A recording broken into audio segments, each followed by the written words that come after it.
How to use Target RedCard benefits.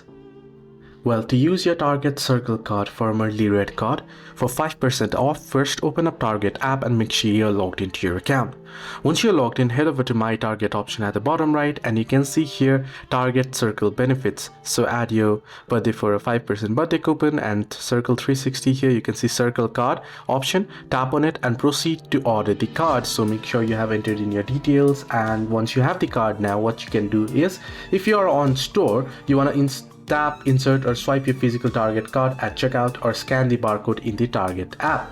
If you want to do it online, during the checkout you want to select the card as your payment method during checkout for automatic discount application, and also you can use your card at Starbucks location inside Target for instant savings as well. So every time you make a purchase using the card, you'll get the 5% discount automatically. Hope this video was helpful. Do like and subscribe.